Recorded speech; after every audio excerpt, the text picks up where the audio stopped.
Okay.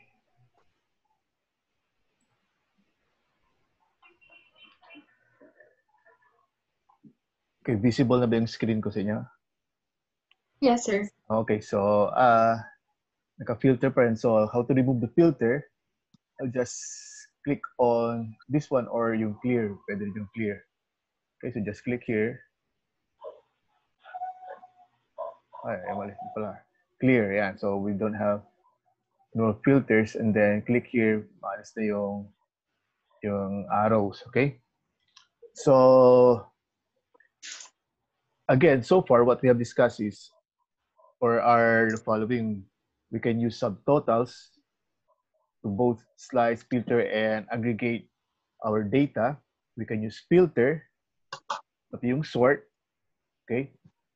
And then next now is the use of pivot tables or pivot tables. So the first step is to be sure that click anywhere inside the table.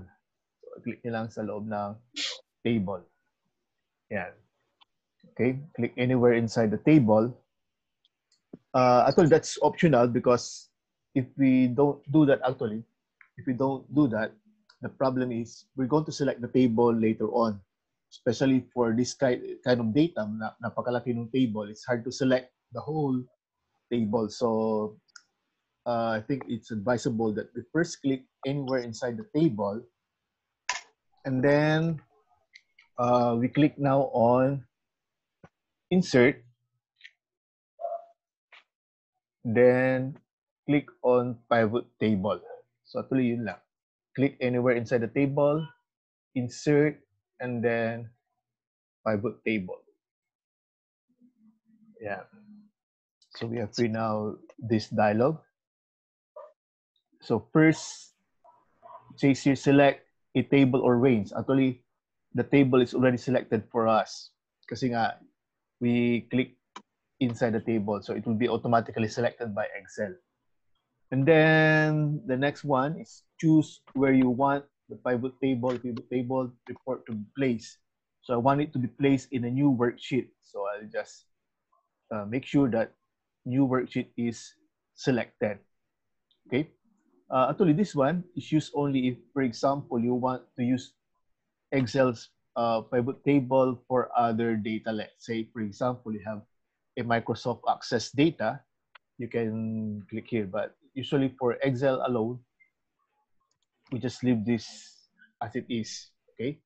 So again, select table range, new worksheet, we just click OK.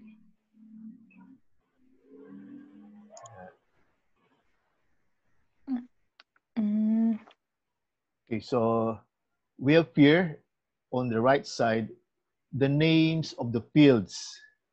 And then we have here 4 window panes: report filter, column labels, row labels, and then the values that will be placed inside our pivot or pivot table. Okay. So let's say, for example, I want to display the total sales per year, the total sales or total revenue. I think revenue yung nandun sa table natin. Total revenue in US dollars per year. So what I'm going to do is to drag year and drop year inside row labels window pane. Yan. Drag and then drop lang. Drag and drop. And then I want the total revenue in US dollars per year. So I'm going to drag revenue in US dollars inside values. Yan. Actually, ayun na. Tapos na. I have to know that my total revenue in US dollars per year. Okay? What if I want to know the total revenue in US dollars, but by country? So there are actually 2 countries here. I think one is US and the other one is Germany yata, pero DE yung Germany. Ano bang talagang pangalan ng Germany? So, hindi ko na alam. Kaya yeah. And this one is in Germany. This one is US. So what I did is I just drag country and drop in my column labels. Yun na. So I have here now my total per, okay, that's already total per country. Sir, So, bakit, ano po, may pwedeng magtanong, sir? Siyempre, pwede. Bakit po sa, bakit po sa column po natin nilagay yung country, hindi po dun sa row? Row. Actually, kaya nga tinawag siya pivot table, pwede mong i-rotate yan.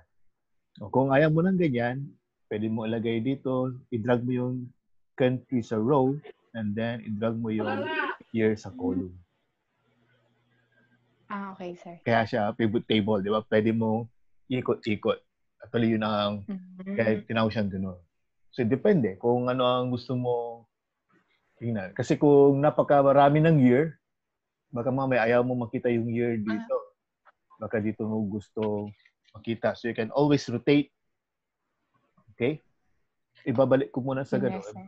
Ibabalik ko muna sa gano'n kasi napapakita ko lang. So, I'm showing both. And then, ano ba yung magandang data ko dito? Hindi, sige, ilagay ko na lang. Sige, okay lang muna yan, di ba? So, now, lagay ko yung year dito. Alisin ko yung country ngayon. I want product category for my row labels. Yeah. Product category for my row labels. So, my table now is showing my revenue per product category. Actually, mga bikes ito. And yung ACC accessories ng mga bikes. Kaya ito, electric bike yata ito, EBI. Basta mga klase ng bike nandun sa ano eh. Okay? So, yan. Year. What if I want to see only the sales for US? Kasi nakikita natin, sales ng dalawa ito, di ba? Yung US and Germany. I want to see only the sales for US. What will I do? So, you notice, meron tayong report filter. Again, slicing, dicing, di ba? So we can always slice our data or dice our data. So you notice we have your report filter. So what I'm going to do is drag country doon sa report filter. Okay? Nakita nyo ba yung nangyayari? Nagkaroon tayo dito ng country na nakalagay all. Sana all, sabi niya. But we want only to show the revenue for US. So parang filtering ito, just click here. Ayan, i-click mo lang yung US. And then click OK. Ayan. So this is now showing only the sales for US. Actually, pwede mong dagdagan. Category ito, product category. I want also to see yung product mismo, product description. So what will I do? I can drag product description sa row labels. Ayan. I have in our product description na nasa row labels. The same. I can roll up. I can drill down. Di ba? Roll up and drill down. So yan. So pag minus yan, just click here. That's roll up. Yung plus, pag click niya, that's drill down.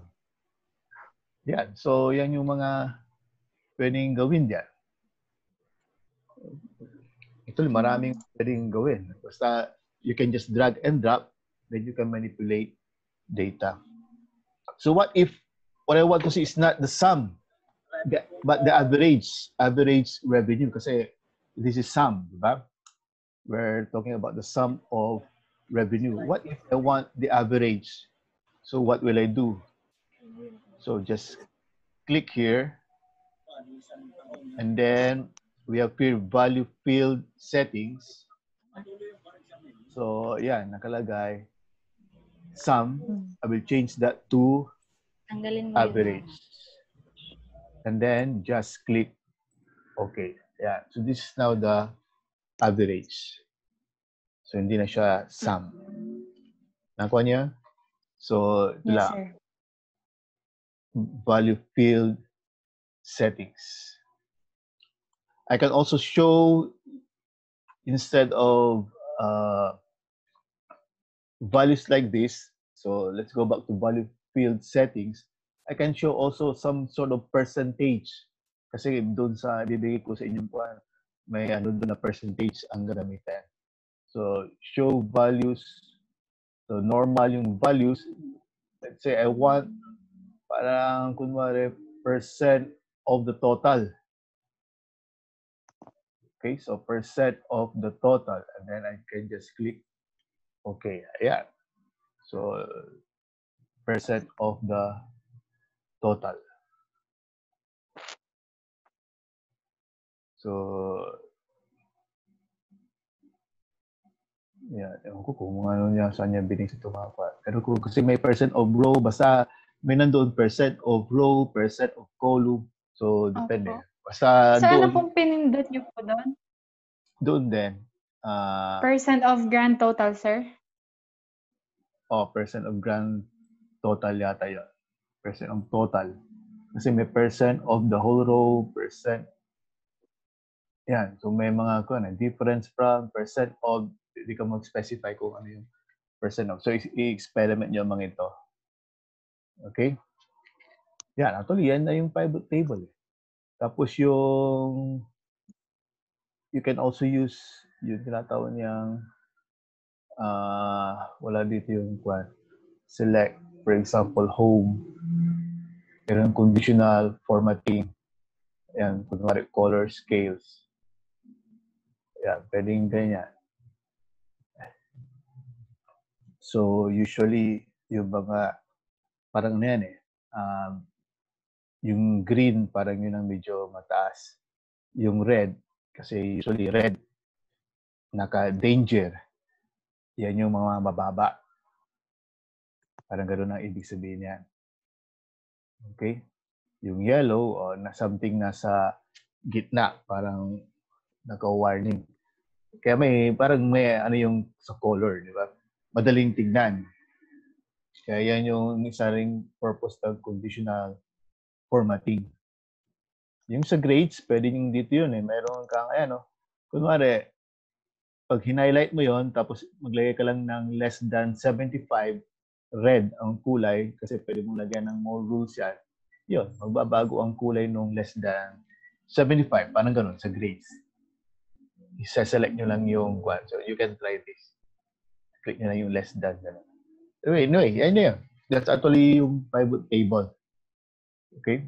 So, tapos na. Ulitin natin. Okay, para review lang natin. Sandali. I-delete ko na ito. Or delete ko na muna itong worksheet nito. Just review na natin. So, how do we create pivot tables? So, click here. And then, insert pivot table. So, it will now select the table, new worksheet. Just click OK. So, what's next? You can now manipulate your pivot table. Depende kung ano makita mo sumagot sa row, column, di ba? So I want to determine the sales per, baguhin natin, sales per product category. Yan lang, product category or revenue, rather, revenue per product category. So I drag product category under row labels and then drag revenue under values. So makita per year, drag year. Pwede mo ilagay yung year dito. Pwede mo ilagay yung year doon. That's why it's called pivot table. You don't want to see the sum. Instead of sum, you want to see average. You can click on, click here and then click on value field settings. Yan. Pwedeng average, pwedeng highest, lowest, etc. Okay? So, kunwari, count. Kung ilang record, ilang beses na benta. Yan lang yung count. Yeah. So, yan yung record natin. Yun na. Then you just try to manipulate. Okay na? Anyway, Yes. pag may problem kayo doon sa ibibigay ko sa i-PM, doon lang sa group chat siguro, magkaroon na lang kayo doon. Okay? So, yun na. Kasi baka masyadong mahaba na yung naka-record, hindi nyo na ma-download. Okay, stop ko na. Nag-record ba?